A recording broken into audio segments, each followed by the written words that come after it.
मैं अपनी बात की शुरुआत मेरे क्षेत्र के एक छोटे से गांव पादरिया से करना चाहूंगा। मैं उस गांव की बात कर रहा हूं जहां का हर दूसरा सदस्य आज के समय में फ्लोराइड पानी की वजह से दिव्यांग है। मैं मेरी बात की शुरुआत उस डीएनपी एरिया से करना चाहूंगा जहां पर आजादी के 75 साल बाद भी सड़क, पानी और शिक्षा की भारी कमी है।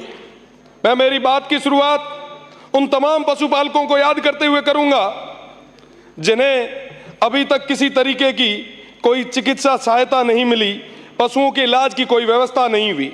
मैं मेरी बात की शुरुआत उन युवाओं की उम्मीदों के साथ करूंगा जिन्हें कहा गया था कि साहब आने वाला टाइम रमीना आप रही बाड़मेर जैसलमेर ना मैं दुबई बना हाँ, पर धीरे धीरे उंगरा सपना चूर चूर हो गया। आज रे तारीख रमीना उंगा ना कोई तरीके रोजगार कौन बढ़े। हमारी बात री शुरुआत उंगा तमाम किसान भाइयों ने याद करते हुए करी। प्लीज प्लीज हिंदी में बोलिए। बिल्कुल बिल्कुल फूल सिंह साहब, तमाम भाइयों ने याद करते हुए करी जिका ना कहो तो कि साहब कृषि कनेक्शन दे। हाँ आज भी वो भाई प्लीज हिंदी में बोलिए। आज भी वो भाई आपका भाषण नोट होगा, आज भी आपका भाषण नोट होगा। जो हमारे यहाँ पर नोट नहीं होगा तो क्या काम आएगा आपका भाई। हिंदी में बोलोगे तो आपका एंट्री हो जाएगी। बिल्कुल बिल्कुल। आज भी हमारे वो किसान भाई हाथ में पर्चियां लेके घूम रहे। पिछली सरकार ने तो कुछ नहीं दिया जिसकी वजह से वो इस तरफ बैठे हैं। पर मेरा निवेदन मेरे तमाम भाइयों से, समस्त मंत्रीगणों से कि साहब उन किसानों की आवाज को सुनो। बिजली की वजह से वो इस स्तर पर परेशान है कि वो आत्महत्या करने के कगार पे आ गए। आपने अभी कहा कि साहब हम राजस्थान की इकोनॉमी को 300 बिलियन तक ले जाएंगे। 350 बड़े भूल गए जो ऐड कर दा। 350 बिलियन डॉलर। मैंने समझ में को नहीं आया कि साहब आप 350 बिलियन की बात तो करो पर सीमांत क्षेत्र था छोड़ दियो। आप बात करो प्लीज 350 बिलियन सदस्य आपका पर आपने तमाम लेना है या क्या करना है? रिकॉर्ड में लेने के लिए प्लीज सदस्य प्लीज आप रिकॉर्ड में करने के लिए हिंदी में बोलोगे तो आपका हर लफ्ज नोट हो जाएगा।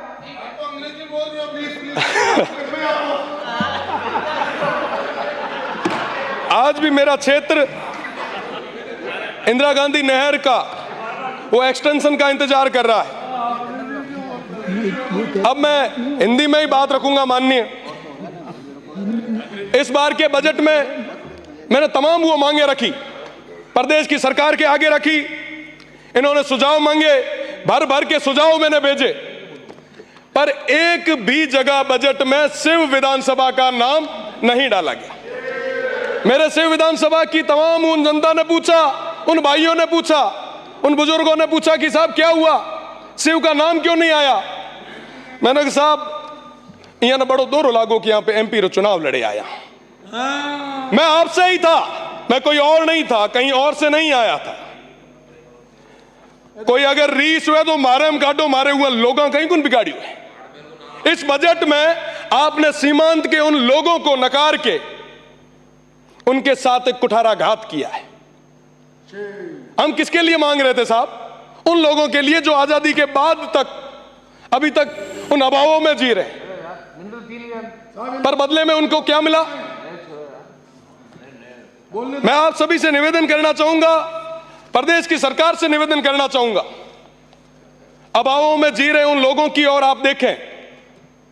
देश मजबूत तब होगा, बॉर्डर मजबूत जब होगा जब वो सीमांत के क्षेत्र के लोग वो मजबूत होंगे।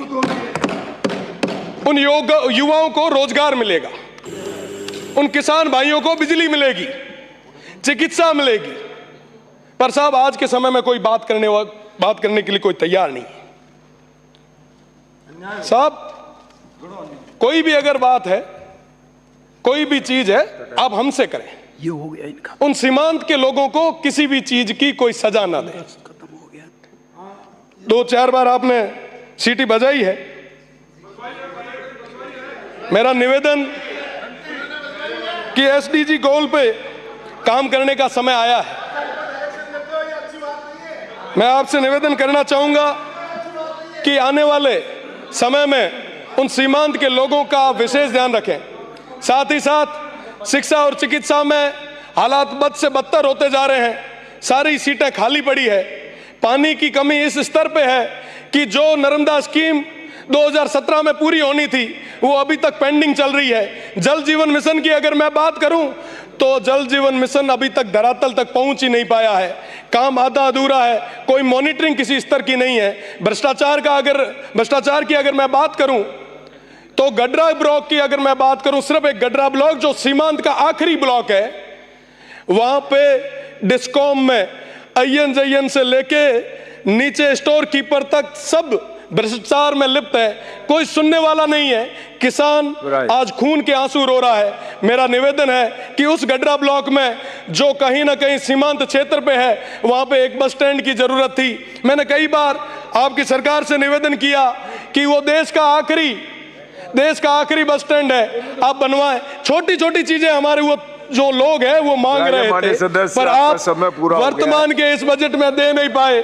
मुझे लगता है साहब कि ये हमारे लिए निराशाजनक बजट रहा। मैं कहना चाहूंगा हमारे लोग काफी परेशान हैं। उन्होंने कहा कि उस क्षेत्र में जाके, उस सदन में जाके कहिएगा जरूर। एक लाइन जो मैं विद्यार्थी परिषद में आता हुआ टाइम कहा करता कि कदम कदम पर लड़े थे तुमसे, कदम कदम पर लड़ेंगे तुमसे, दम है कितना दमन में तेरे, देख लिया है देखेंगे। वो तमाम लोग आज भी तैयार है।